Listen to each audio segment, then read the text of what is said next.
మీలాగా నేను కూడా హౌస్ వైఫ్గా ఉండేది. సో ఎర్లీగా మ్యారేజ్ అయిపోయింది. 10th తర్వాత ఇంటర్ 1 year తర్వాత పెళ్ళైపోయింది. ఆ తర్వాత ఏం చేయాలి? చదువుకు ఫుల్ స్టాప్ పెట్టాలి. కానీ నేను కామా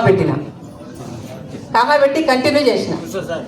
సో కంటిన్యూ చేసిన, ఇంటర్ కంప్లీట్ అయిపోయింది, డిగ్రీ కంప్లీట్ అయిపోయింది, ఇంకో డిగ్రీ కంప్లీట్ అయిపోయింది, ఎల్ఎల్బి కూడా కంప్లీట్ అయిపోయింది.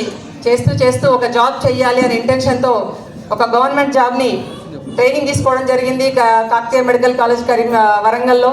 తర్వాత జాబ్ చేస్తున్న సమయంలో ఇలాంటి ఒక ఆపర్చునిటీ దొరికింది నాకు. జాబ్ చేస్తున్నా ఇంకా నా డ్రీమ్స్ ఫుల్ఫిల్ అయింది అనిపించలేదు.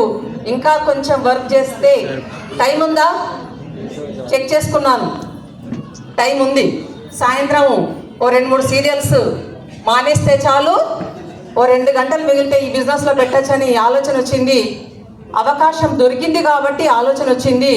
ఈ అవకాశాన్ని వాడుకొని పార్ట్ టైంగా సాయంత్రాలు మా బాబుతో కలిసి ఈ వ్యాపారం చేస్తూ ఉంటే ఫస్ట్ మంత్ ఓ 1600 రూపాయలు వచ్చింది. ఇదేదో బాగుంది కదా, ఆరోగ్యం కాపాడుకుంటూ దాంతోపాటు డబ్బులు సంపాదించుకునే మరొక గ్రేట్ ఆపర్చునిటీ అని కంటిన్యూ చేస్తూ ఉంటే కారు రావడం జరిగింది.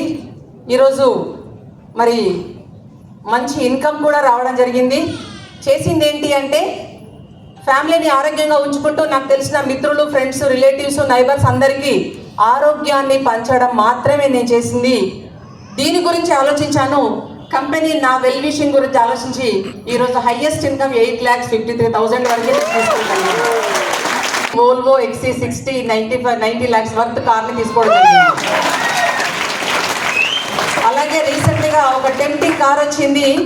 అది మహీంద్రా BE9 35 lakhs వర్త్ కార్ని మళ్ళీ కార్ను కూడా తీసుకోవడం జరిగింది. 3 కార్లు తీసుకొని ఈరోజు సిస్టంలో హ్యాపీగా ఉన్నాము.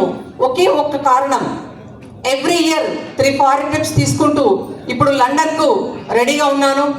కాకపోతే కొంచెం ఆలోచిస్తున్నా, కెనడా నుంచి మా పాప వస్తుంది, వదిలిపెట్టి వెళ్ళడం ఇష్టం లేక కొంచెం ఆలోచనలో ఉన్నాను. సో నవంబర్ ఇంకో ట్రిప్పులు వస్తూనే ఉంటుంది, పోవడానికి మనమే అలసిపోవాలి. అలాంటి ఒక బ్యూటిఫుల్ లైఫ్ ఉంది.